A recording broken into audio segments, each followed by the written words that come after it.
Bienvenue sur la chaîne ADD Avignon, Église Réal Panier. Nous souhaitons que ce message t'encourage. Très bonne écoute.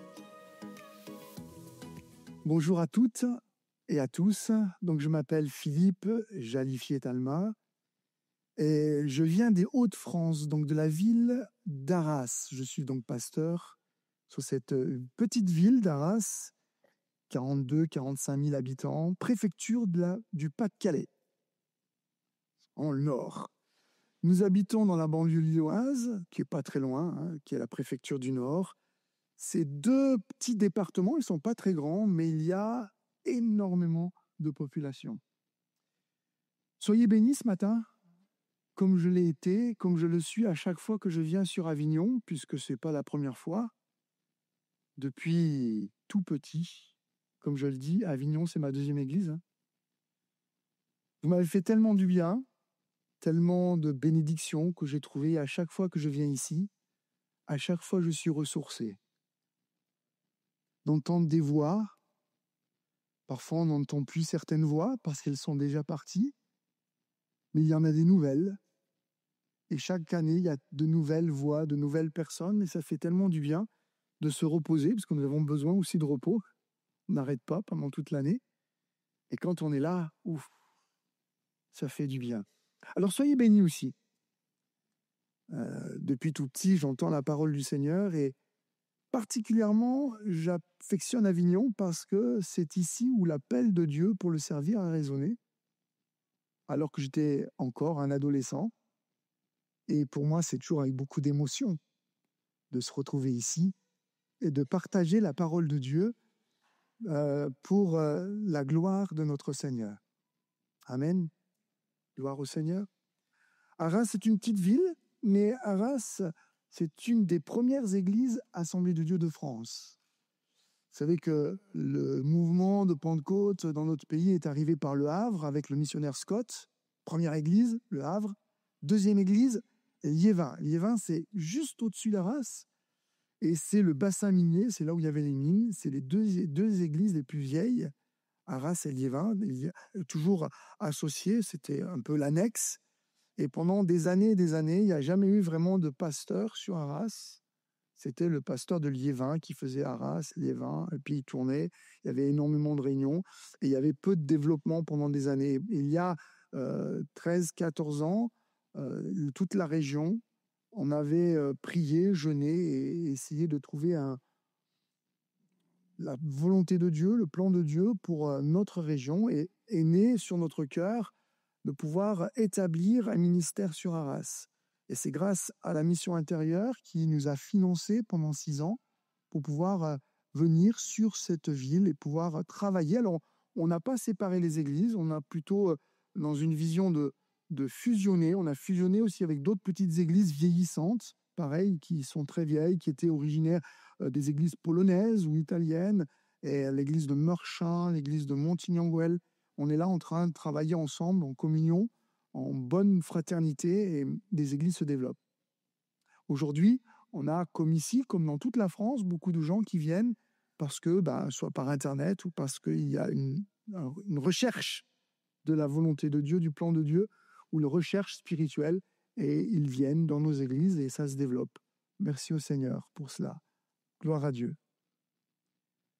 Nous sommes enfants de Dieu. Nous appartenons à Christ. Peut-être pour ceux qui sont nouveaux, vous ne l'êtes pas encore, mais c'est quelque chose de très important. Quand nous avons partagé le pain et le vin, nous voulons proclamer que nous sommes unis avec Christ. Et nous nous souvenons, comment est-ce que Jésus nous a unis à lui? Par sa mort à la croix. Et le principe du royaume de Dieu dont nous faisons partie, parce qu'être enfant de Dieu, c'est faire partie du royaume de Dieu, faire partie de son Église, de son corps. Nous le faisons et nous faisons partie uniquement par amour. Parce qu'il n'y a aucun d'entre nous qui méritons d'en faire partie. Et à chaque fois que nous prenons le pain et le vin, nous proclamons cet amour qui nous unit à Christ. Il nous aime. Et il nous aime d'un amour tellement grand que nous ne pouvons pas le mesurer, nous ne pouvons pas le comprendre, ne pouvons pas en comprendre toutes les dimensions. La preuve en est, et nous l'avons bien entendu tout à l'heure, quand le pasteur Cédric a fait cet appel, il y a souvent de l'amertume et des choses qui se ferment à l'amour de Dieu, comme si la porte de notre cœur se fermait. Parce qu'il y a tellement de pensées, il y a tellement de choses qui sont là, nos raisonnements, notre culture, de ce que nous avons vécu dans le passé, nos souffrances sont là, et comme si notre cœur était fermé. Et nous ne pouvons plus recevoir cet amour. Mais ce matin, j'aimerais que vous ouvriez vos cœurs. C'est pour ça que ce titre un peu provocateur, croyez-vous que Dieu contrôle toujours tout?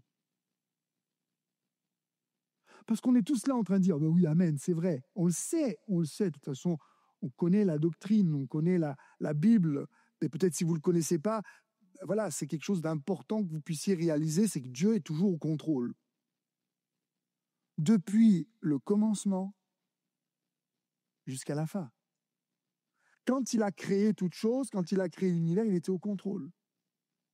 Mais est-ce que je crois ce matin qu'il est toujours au contrôle? Qu'il a toujours un plan? Parce que quand je suis dans le moment d'épreuve, le moment de souffrance, quand je suis là dans mes pensées où je repense à ce que m'a dit un tel, ou ce que j'ai vécu, ou ce que un tel m'a dit, un autre a fait, et là je suis dans mes raisonnements, et les traits enflammés du diable atteignent mes pensées, m'empoisonnent. Et c'est souvent le cas dans la semaine et parfois même le dimanche où je suis là, un tel m'a pas salué, un tel a fait ceci, un tel est comme ça, un tel est comme ça, on se regarde, on se scrute et nos cœurs restent fermés. Nos louanges, elles le sont parce que j'ai l'habitude, parce qu'il faut le faire. Et on avait bien entendu tout à l'heure. Et lorsque ceux et celles qui sont levés, vous avez bien fait de vous lever, parce que le Saint-Esprit veut vous faire du bien ce matin. J'aimerais vous montrer ce matin que Dieu est toujours au contrôle. Et je parle à moi-même. Dieu contrôle tout. Mais ce que nous vivons n'est pas facile. Et ce que nous vivons, c'est ce que vit tout le monde. Peut-être tu te sens seul à vivre ce que tu vis là. Et il y a une réaction qui est tout à fait humaine, c'est quand on se sent seul, quand on vit des choses difficiles, c'est qu'on se replie sur soi-même, qu'on veut s'isoler. On ne veut plus se lever, on veut plus, et puis on reste dans un état léthargique. C'est très difficile. Mais c'est le contraire de ce que Dieu veut pour nos vies. Parce que Dieu veut que nous puissions être ensemble. Dieu veut nous unir. Dieu veut faire un peuple. Dieu veut faire de nous un édifice, veut faire de nous un temple. C'est son temple. Alléluia. Dieu est toujours au contrôle. Alors j'ai mis en parallèle 2 textes. Prenez vos Bibles, ou si vous ne l'avez pas, vous allez pouvoir suivre sur l'écran. 2 textes. L'un se trouve dans 2 Rois 4 et l'autre se trouve dans Jean chapitre 11. On commence par 2 Rois 4. Verset 18. L'enfant grandit, et un jour qu'il était allé trouver son père vers les moissonneurs, il dit à son père, « Ma tête, ma tête !»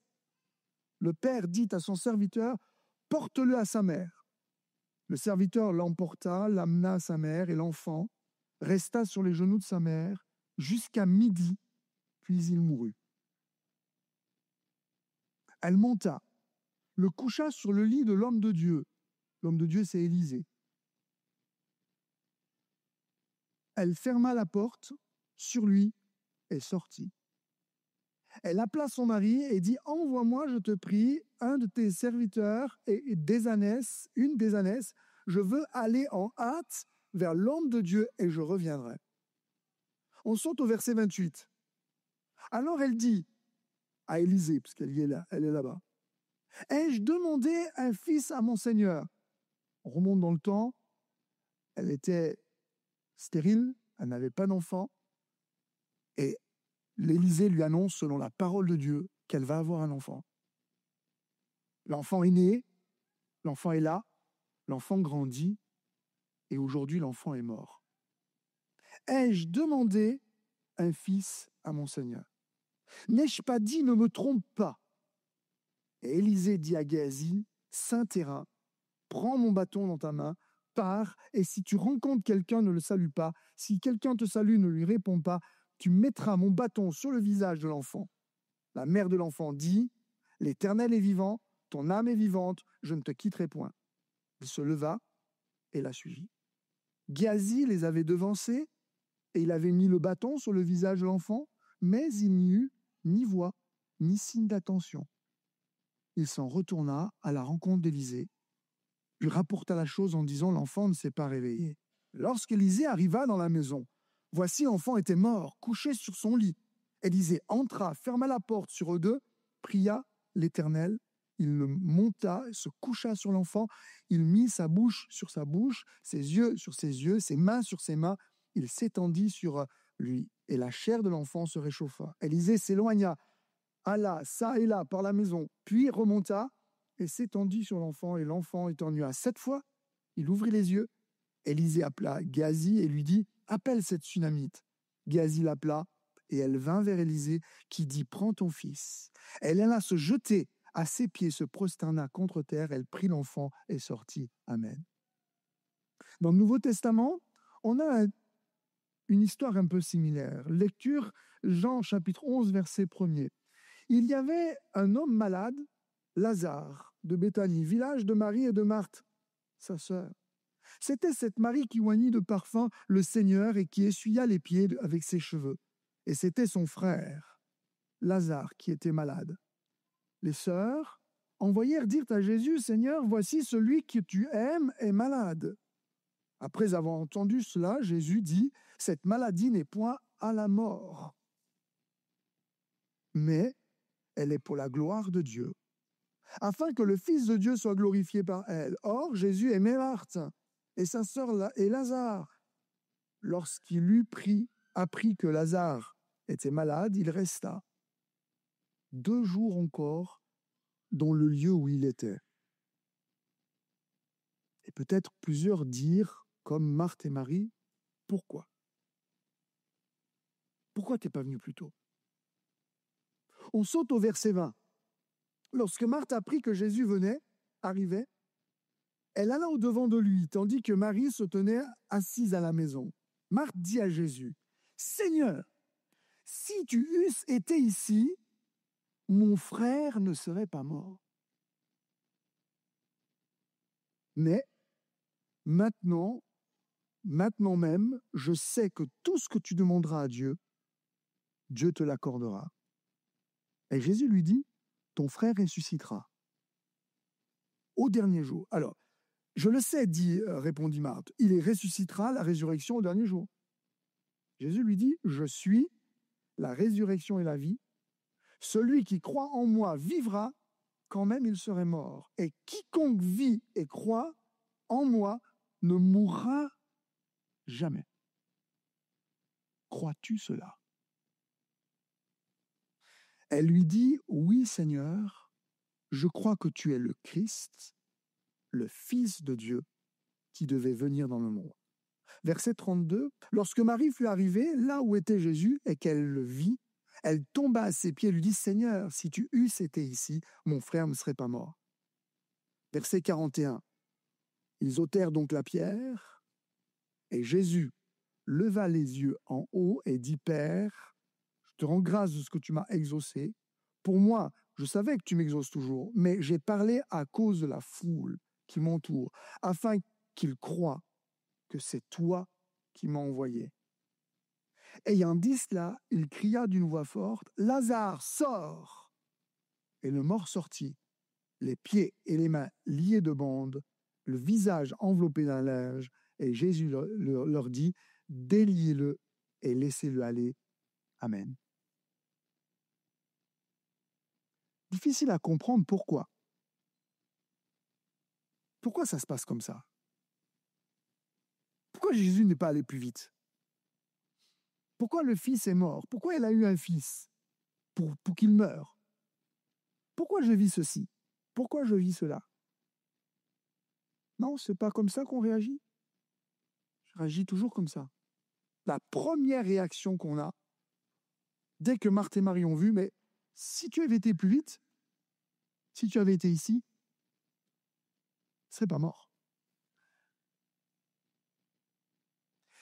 Parce qu'il y a dans nos esprits, dans nos têtes, des petits calculs, on a nos raisonnements, on a notre culture, on a nos arriérés, on pense que Dieu peut faire comme ça d'une manière, fait comme ça. Pourquoi? Parce qu'on a vécu des choses, ou on a entendu des choses, on a entendu des prédications.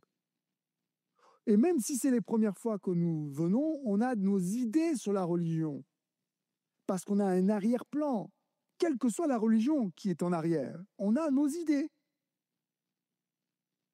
Mais ce n'est pas comme ça qu'il faut aborder l'Évangile, aborder Dieu. J'aimerais qu'on l'aborde d'une manière différente. Dieu a un plan depuis le commencement jusqu'à la fin. Ce qu'il a créé, tout l'univers, la manière dont il l'a fait, alors les scientifiques nous disent un peu, ils ont fait comme ça se passe comme ça, ok. Mais c'est impensable.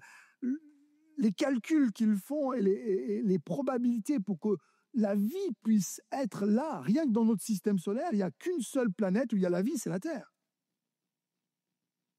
D'accord? Et il est vaste, notre système solaire. Les sondes qu'on a envoyées il y a 50 ou 60 ans, elles sortent à peine du système solaire aujourd'hui. Oui, c'est vaste. Si Dieu est capable de créer des choses extraordinaires telles que nous pouvons les observer, avec, comme il nous le dit dans l'Évangile, un plan, parce qu'il a créé la terre et l'univers pour l'homme, pour l'humanité, pour être avec lui, pour partager avec lui, pour dialoguer avec lui, pour être en communion avec l'humanité depuis le commencement. Chaque jour, il était là, il parlait, il enseignait, il faisait du bien, il a créé le jardin d'Éden, toutes les conditions idéales, le paradis pour pouvoir vivre des choses extraordinaires avec Dieu, mais il nous a créés aussi libres. Il n'a mis aucun lien, aucune chaîne. Il a voulu que nous puissions choisir de notre plein gré, de raisonner, de calculer, pour pouvoir choisir ce que Dieu veut nous donner. Il a un plan. Puis, il a un plan pour la fin. Il prépare une place dans le ciel. C'est ce que dit Jésus avant de partir dans Jean 14. Je m'en vais, mais je vais vous préparer une place. Il y a quelque chose de prévu. Il y a quelque chose de merveilleux. Il y a la paix, la joie, la sérénité. Il n'y aura plus de larmes, plus de mort, plus de maladie, plus de souffrance. Et ça, c'est pour nous. Il a dit que nos noms étaient écrits dans le livre de vie. Mais, quand il y a les difficultés, les problèmes, les souffrances, nous disons « Pourquoi, Seigneur ?» Tu dis « Pourquoi moi ?» Pourquoi moi? Qu'est-ce qui se passe? Mais nous avons les mêmes difficultés que tous les hommes ou les femmes de toute la terre. Et plutôt que de se dire « Pourquoi ?» vous avez vu ce que j'ai marqué ici?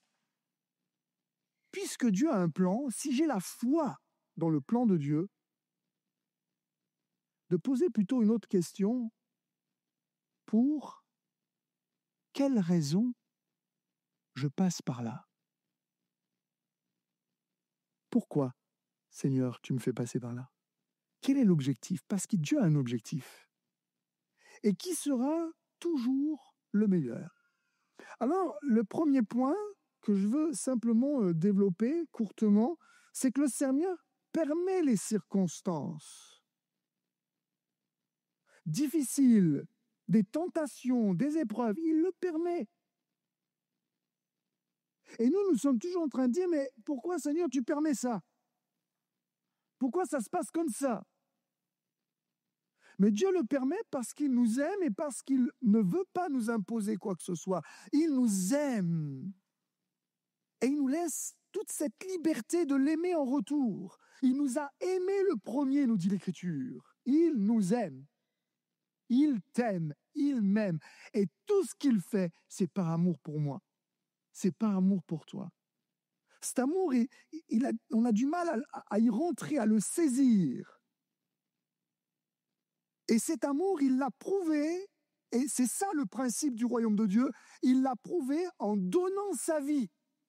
Parce que c'est un modèle et c'est comme ça qu'il veut que nous fonctionnons, que nous ne soyons pas uniquement centrés sur nous-mêmes, en train de dire pourquoi, parce que là, on est replié sur soi-même, on souffre et on veut se faire du bien, quoi, c'est tout.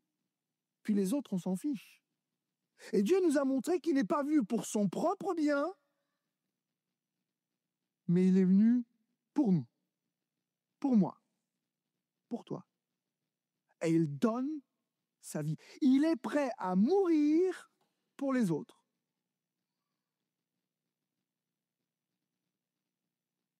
Vous êtes prêt à mourir? Comme Lazare? Comme le fils? Non, c'est pas possible. Alors, Dieu permet, oui, mais parfois, nous, on se pose des questions parce que on fait tout ce que Dieu veut. Peut-être que tu marches sans compromis avec le péché, avec le diable. Tu as une vie pieuse. Tu viens à l'église tous les jours, toutes les semaines. Tu lis ta Bible. Tu ne te mêles pas avec les orgueilleux, les pervers. Tu es un bon disciple, un témoin du royaume de Dieu. Tu es rempli du Saint-Esprit. Tu as un bon témoignage. Tu as la foi, tu gardes la foi coûte que coûte depuis des années sans jamais faiblir.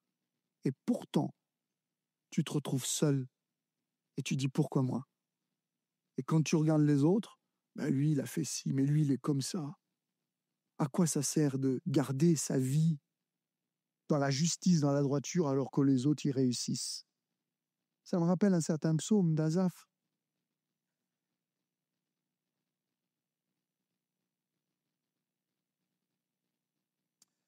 La Sunamite, elle était pieuse. Elle avait remarqué que cet homme de Dieu, Élisée, c'était un saint homme de Dieu. C'est écrit dans 2 Rois 4. Elle avait dit à son mari, c'est un saint homme de Dieu. Alors on va tout faire pour lui. On va lui construire une petite chambre haute. On va lui faire vraiment du bien. À chaque fois qu'il passera, on va le bénir et tout ça. Marthe, Marie, Lazare, ils étaient avec Jésus. Ils étaient dans l'équipe qui accompagnait Jésus. S'il y avait besoin de nourrir les disciples, ils étaient là, ils ouvraient leur maison. Jésus est venu souvent. Ils étaient actifs, ils servaient Jésus. Vous vous rendez compte? Pourquoi lui? Et de la même manière, toi, tu veux t'engager avec Dieu, tu penses à t'engager avec Dieu, ou tu es déjà engagé avec Dieu, tu sers Dieu depuis des années, et tu dis pourquoi? Dieu permet ces choses. Et c'est pourquoi j'aimerais vous montrer qu'en réalité, toutes ces questions, tous ces raisonnements, ce sont des traits enflammés du malin qui viennent et qui vont toujours aller à un petit défaut qu'il y a sur notre cuirasse. On dit toujours le défaut de la cuirasse. Parce que Dieu a mis à notre disposition une armure. Peut-être vous le savez ou vous ne le savez pas. Il y a une armure. On a avec nous une armure. On a des armes pour nous défendre. Mais il faut être vigilant. Est-ce que vous la portez, votre armure? Est-ce que vous vous défendez avec cette cuirasse, avec votre bouclier, avec votre casque? Ah, bien sûr, on n'a plus d'armure comme cela aujourd'hui, mais cette vieille armure un petit peu médiévale ou antique nous parle. Et voyez-vous, le diable nous lance toujours là où ça va faire mal. Il va utiliser, ces traits enflammés sont simplement utilisés dans nos pensées, ça va prendre une parole que j'ai entendue, quelque chose que j'ai vu, que j'ai observé. Alors ça peut être sur les réseaux sociaux, ça peut être à l'église, ça peut être à la maison, dans le travail, peu importe. Et puis ça va commencer à créer en moi de l'amertume, des pensées, des calculs. Et on pense que Dieu devrait faire ceci ou faire cela. Et on est replié sur soi-même au lieu d'être ouvert sur les autres. Et ça nous fait du mal. La Bible nous dit qu'il faut résister. C'est écrit dans 1 Pierre 5, 9. Résistez au diable avec une foi ferme, sachant, et écoutez bien, que les mêmes souffrances sont imposées à vos frères dans le monde. Une autre traduction dit, vous savez que vos frères dispersés à travers le monde passent par les mêmes épreuves. En réalité, or ça c'est un peu mon interprétation, mais le mot frère, ça peut être des frères et sœurs en Christ, mais pour moi, un frère aussi, c'est un être humain. Non? On est tous des êtres humains. Tous issus d'Adam. On est frères. Et souvent, on peut l'interpréter, des frères et sœurs en Christ, mais moi je pense que c'est tous, on passe par des moments difficiles. Et l'apôtre nous dit ici qu'il faut résister. Pas être replié sur soi-même, je vais résister à ses pensées. Et je vais utiliser les armes que Dieu a mis à ma disposition. Jésus a bien dit aussi dans Jean 16, verset 33, « Je vous dis ces choses afin que vous ayez la paix en moi. Vous aurez des tribulations dans le monde, mais prenez courage, moi j'ai vaincu le monde. » Et le mot tribulation en grec peut prendre aussi plusieurs sens selon le contexte. Ça peut être une pression. Vous subissez des pressions. Ça peut être une oppression, un mal-être. Ça peut être une affliction, une tribulation, une détresse, ou on pourrait le définir par des difficultés de tout genre. C'est exactement ce que nous vivons. Mais Jésus dit, c'est normal, mais moi, j'ai vaincu le monde. Alors je veux résister. Le deuxième point, c'est le désir de toujours tout contrôler. D'un côté, Dieu nous dit, j'ai vaincu le monde, je l'ai créé, j'ai créé toutes choses, mais il y a une finalité, c'est que toi et moi, nous puissions être ensemble avec lui pour l'éternité. Il y a une finalité, c'est que Dieu a mis à notre disposition des armes, il nous a donné le Saint-Esprit pour que nous puissions résister, pour que nous puissions être aidés, pour que nous puissions être remplis. Et puis, il y a en nous quelque chose qui est là, ce désir de toujours tout contrôler. C'est dur de ne pas contrôler les choses. Et avec nos pensées au calcul, vous voyez, la Sunamite, elle voulait tout contrôler. Et quand le prophète Élisée lui dit, tu vas avoir un fils, il dit, mais non, non, non, non, non, non, non. Je me connais. Ne me trompe pas. Déjà, elle avait imaginé, si je le perds, je ne vivrai pas. Vous avez vu? Il faut lire entre les lignes, là. Mais c'est ça. Ne me trompe pas. Je ne pourrais pas supporter. Et c'est la première chose qu'elle dit à Élisée. Et Marthe et Marie, mais si tu avais été là, il aurait été guéri. On sait, tu guéris les malades, tu es là, tu fais des choses extraordinaires, on t'a suivi, tu fais des miracles. Il suffit de toucher le bord de ton vêtement et on est guéri. Ils le savent. Et elles ont imaginé ça. Si tu avais été là, ils ont besoin, j'ai besoin de contrôler les choses. Mais quand ça ne se passe pas comme j'ai voulu, eh bien là, tout s'écroule. Son Dieu n'exauce pas, je ne suis pas aimé dans l'église, tout un tas de pensées. Et voyez-vous, c'est à ce moment-là que les traits enflammés arrivent et je ne résiste plus. À quoi bon résister? Et Dieu a un plan. Il faut que je me dise ça, Dieu a un plan. Et le plan de Dieu, il est forcément béni. Il est forcément extraordinaire.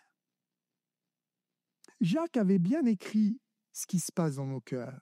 Dans le chapitre 4 de sa lettre, verset 3, il dit « Vous demandez, vous priez, et vous ne recevez pas, parce que vous demandez mal dans le but de satisfaire. » Alors, il est écrit le mot passion, mais le mot passion, ça peut être plaisir, jouissance, désir. Vous voulez satisfaire votre bien-être d'abord. Et c'est comme ça que vous priez. Quand Jésus priait ici, il voulait satisfaire son bien-être? Quand Jésus priait, c'était pour qui? Et pour les autres. Il disait à Pierre, j'ai prié pour toi, afin que ta foi ne défaille pas. Priez pas pour lui. Jamais Jésus a prié pour lui. Et quand bien même il y avait cette tentation, parce qu'il a été tenté comme nous en toutes choses, face à la mort, ah, si cette coupe peut s'éloigner, c'est normal, il est humain comme nous. Mais là, il résiste et il dit, non pas ma volonté, mais la tienne, parce que je sais qu'elle est meilleure. Vous êtes prêts à dire ça au Seigneur ce matin? Non pas ma volonté, mais la tienne. Mais non, on veut tout contrôler. L'apôtre Paul a vraiment laissé toute sa vie entre les mains de Dieu. Et alors qu'on va le conduire à Rome, il sait qu'il va mourir, il y a un prophète qui l'a averti, il y a des gens qui ont même voulu le retenir sur la plage, je lisais ça ce matin, dans le livre des Actes, il pleurait, il voulait le retenir, mais il a dit, mais non, c'est le plan de Dieu, laissez-moi aller.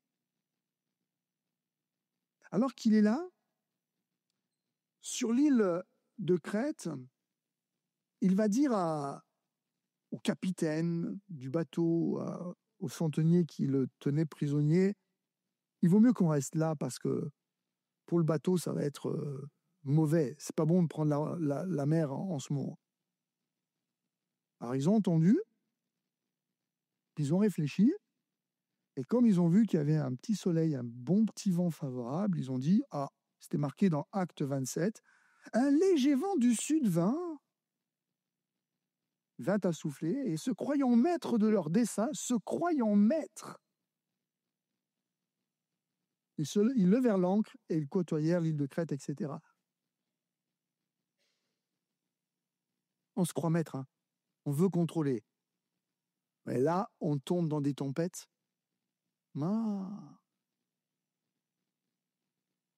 Des tempêtes où on perd tout.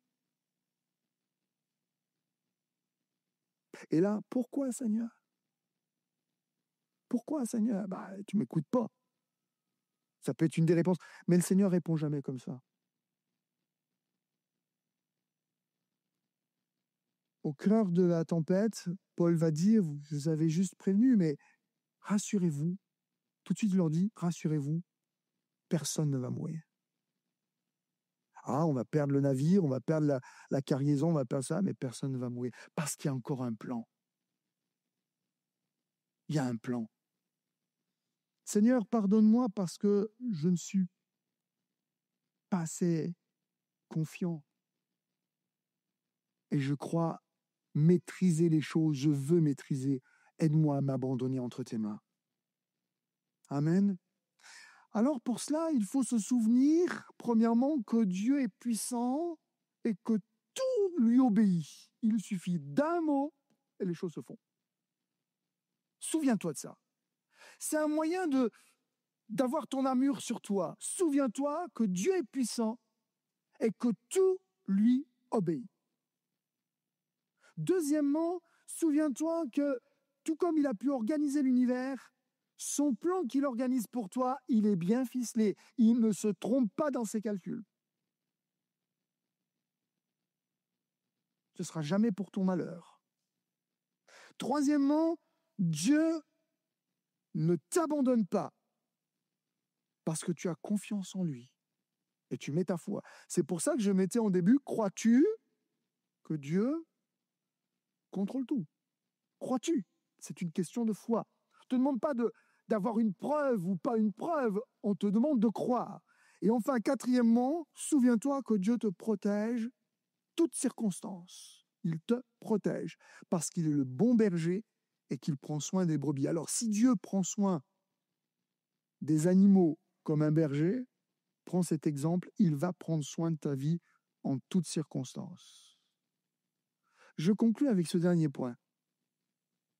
Dieu contrôle tout avec amour pour t'exaucer au bon moment. Parce qu'il y a un exaucement à tout cela. Le Fils a été ressuscité. Lazare a été ressuscité. Vous imaginez la joie? Non, c'est pas possible. Vous imaginez pas.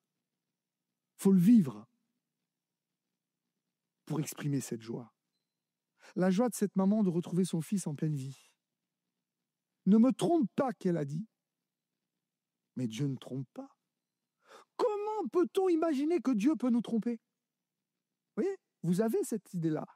Dieu peut me tromper. Dieu s'est trompé dans les plans. Regarde ce que je suis, ce que je suis en train de dire. Dieu ne se trompe pas. Parfois, c'est moi qui prends des chemins détournés parce que voilà, je suis maître, je me crois maître, je veux tout contrôler. Et parfois, Dieu laisse parce qu'il sait comment il va nous en sortir. Ça, c'est important. Alors, c'est pour ça que j'aimerais vous rassurer et vous donner ces quelques versets que vous connaissez, mais il faut les sortir au bon moment. Premier verset, c'est Matthieu 6, 31. Ne vous inquiétez donc point. Ne dites pas que mangerons-nous, que boirons-nous, de quoi serons-nous vêtus. N'est-ce pas? Vous connaissez ces versets. Matthieu 6, 34. Ne vous inquiétez donc pas du lendemain, car le lendemain aura soin de lui-même. À chaque jour suffit sa peine. Ah, on l'utilise, mais pour les autres. Pour nous, chaque jour suffit sa peine. Philippiens 4, 6, vous connaissez bien, ne vous inquiétez de rien, mais en toute chose, faites connaître vos besoins à Dieu. On pourrait dire, mais il les connaît déjà. Oui, mais faites connaître vos besoins à Dieu. Il a besoin, et parce que Dieu est un Dieu de relation, c'est du relationnel, il a besoin qu'on lui dise, même s'il sait. Il faut qu'on ait un contact avec lui. Mais depuis quand j'ai pas eu cette relation avec mon Dieu, mon Père, mon ami, mon Seigneur, mon secours, mon soutien? Alléluia. Dieu contrôle tout. Dieu contrôle tout. Et je veux vraiment me réjouir de savoir que Dieu est un Dieu qui prend soin de moi jour après jour. Alléluia. Et lorsque je comprends cela, que Dieu prend soin de moi, il y a donc une relation avec mon Dieu et mon cœur est ouvert. La porte de mon cœur est ouverte pour laisser le Saint-Esprit venir, cette lumière, cette puissance, cette énergie, cette personne. Parce que le Saint-Esprit est une personne avec qui je vais avoir un lien, un contact, une relation, un échange. Il va être mon soutien. Il est écrit qu'il est mon consolateur. Ouvre cette porte ce matin. Laisse pénétrer cette lumière. Crois qu'il a un plan, que Dieu sait tout. Et au lieu de te replier sur toi-même, sois ouvert pour les autres. Parce que si j'ouvre la porte de mon cœur, la lumière, elle pénètre, mais la lumière se voit. Non? Et les autres qui sont autour vont voir cette lumière en moi.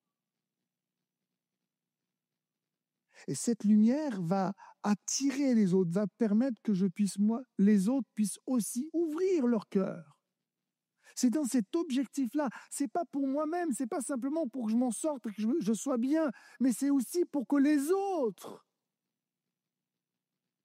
par moi, par mon témoignage, par ma vie peut-être difficile, mais parce qu'ils verront Dieu agir, parce qu'ils verront cette lumière, ces portes vont s'ouvrir. Et il y a tellement de portes fermées dans notre monde.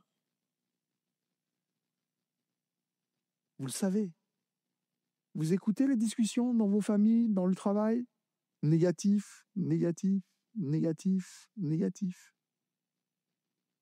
Là, on va bientôt reprendre la rentrée, il y aura des grèves, il y aura des manifestations, il y aura des mécontentements. Pourquoi? Parce qu'ils ont ces portes fermées à la lumière. Et nous pouvons être ces instruments de Dieu, comme Jésus a donné sa vie.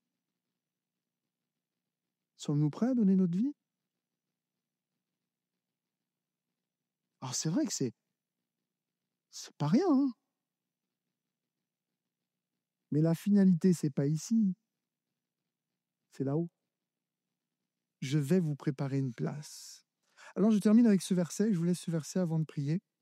1 Corinthiens 10, 13. Aucune tentation ne vous est survenue qui n'ait été humaine. Et Dieu, qui est fidèle.